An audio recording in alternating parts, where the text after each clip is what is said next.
નમસ્કાર, આપ જોઈ રહ્યા છો પાટનગર નેટવર્ક ન્યૂઝ અને હું છું આપની સાથે રેના। બુલેટિનની શરૂઆત કરી ગાંધીનગરથી। તો ગાંધીનગર ગિફ્ટ સિટી ખાતે મુખ્યમંત્રી ભૂપેન્દ્ર પટેલે ઇન્ટેલિજન્સ સેન્ટર ઓફ એક્સેલન્સનો પ્રારંભ કરાવ્યો છે। ઇન્ટેલિજન્સ એક્સેલન્સ ઇનોવેશન ચેલેન્જની મુખ્યમંત્રીએ શરૂઆત કરાવી। તો આ શુભ પ્રસંગે મુખ્યમંત્રી ભૂપેન્દ્ર પટેલે સંબોધન કરતા જણાવ્યું હતું કે આગામી દિવસોમાં ગુજરાત રાજ્ય આર્ટિફિશિયલ ઇન્ટેલિજન્સ ક્ષેત્રમાં महत्वपूर्ण थिंक टेंक तरीके उभरी आवशे।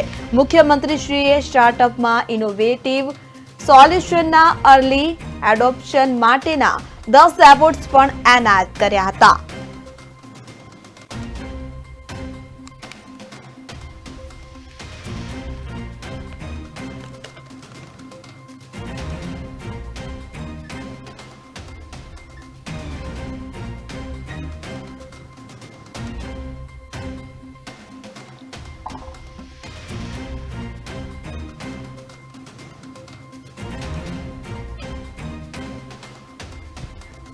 विश्व नेता અને દેશના યશસ્વી વડાપ્રધાન શ્રી નરેન્દ્રભાઈ મોદીના આગવા વિઝનથી શરૂ થયેલું ગિફ્ટ સિટી એક્સેલન્સ અને ઇનોવેશન માટેનું દેશનું મોટું હબ બની ગયું।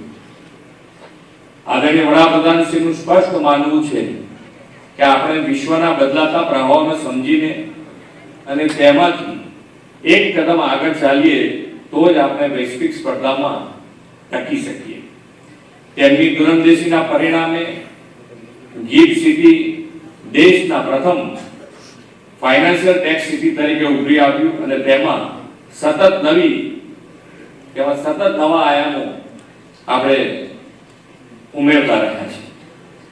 10 દિવસ પહેલા જ અહીં ફિનટેક ઇનિશિયેટિવ ઇનોવેશન હબની શરૂઆત થઈ અને આજે એઆઈ સેન્ટર ઓફ એક્સેલન્સની શરૂઆત। વિશ્વ નેતા અને દેશના